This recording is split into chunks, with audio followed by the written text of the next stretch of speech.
By now, you're all familiar with what Banjo-Kazooie eventually became, but Banjo-Kazooie is one of the most publicized developments of all of video gaming, as far as I'm aware, and it's really interesting to look back at what could have been, what wasn't, and what still managed to be in some shape or form. So let's take a look at what Banjo-Kazooie was, Project Dream.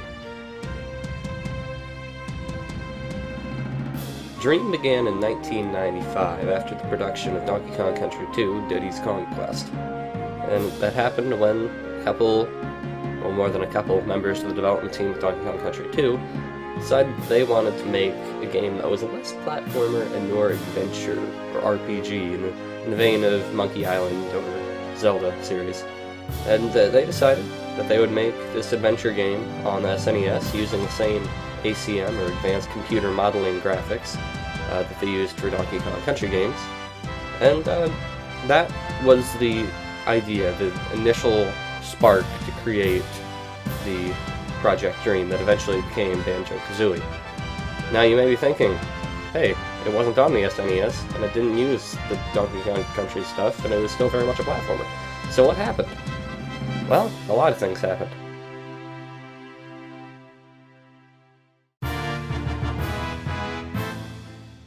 The game was originally meant to star Edison, a guy or a kid or something who would go on adventures. We don't really know much about Edison other than one screenshot.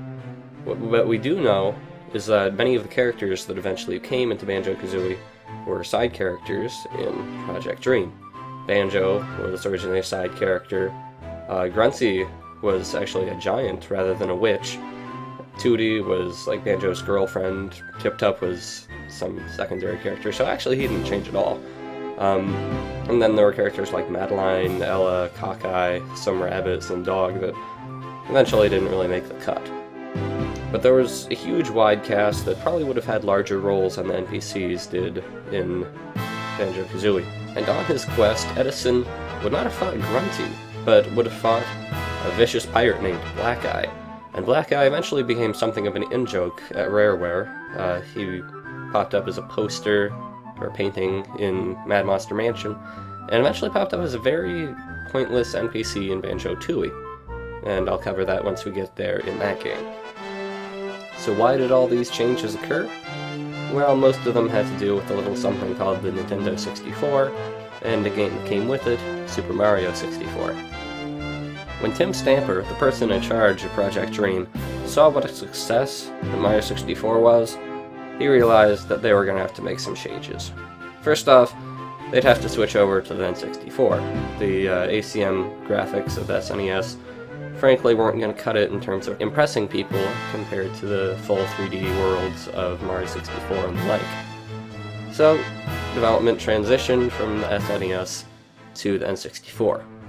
And secondly, they'd have to switch from more adventure stuff into more platformer collectathon kind of stuff, which was not out of bounds for Rareware. They are the people who created the Donkey Kong Country games, some of the most widely praised platformers of all time, so he felt confident doing that.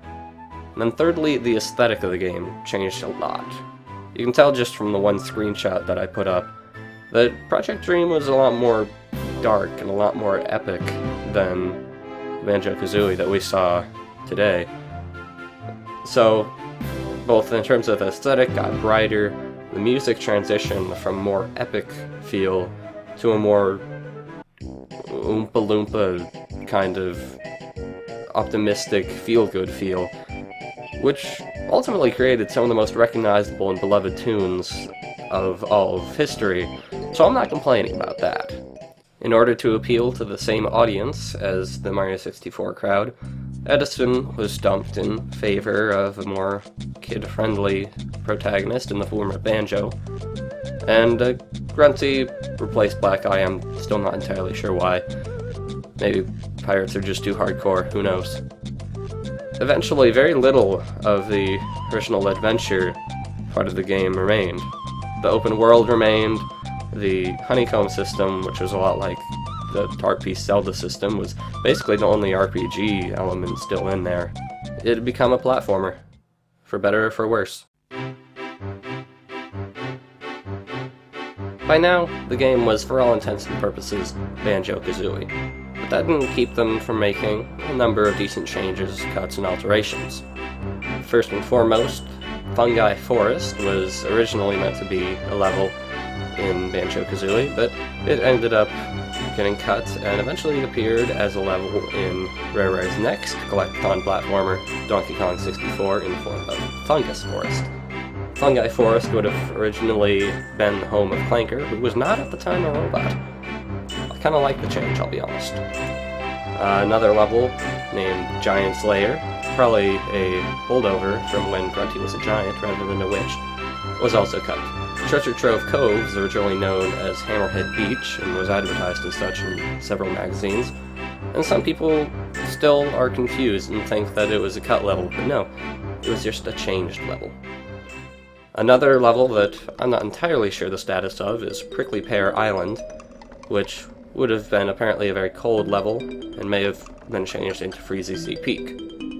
Mount Fire Eyes was a level that is given a little joke in the Quick Block Woods. Gobi says that he'll go off to the lava level. There is no lava level. That was Mount Fire Eyes. So, allegedly you'll never find him again.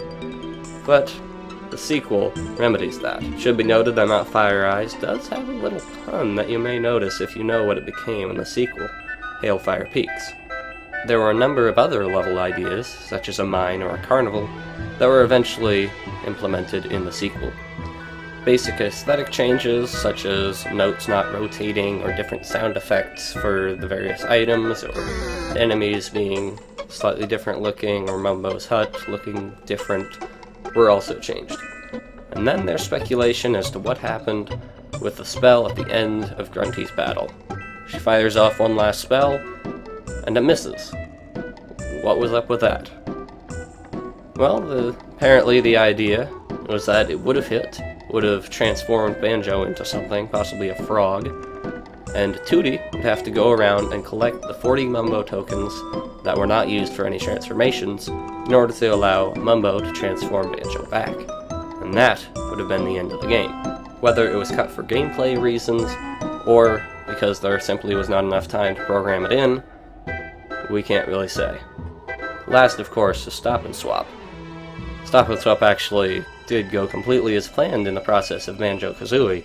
It's where Banjo-Tooie came in that the process got changed. Just as a summary, for those who didn't see the video or forgot, basically, you would have collected items in Banjo-Kazooie to transfer to Banjo-Tooie, and it was undone by a new model of N64, reducing the cool-off time in data transfer. And that is basically the story of Banjo-Kazooie.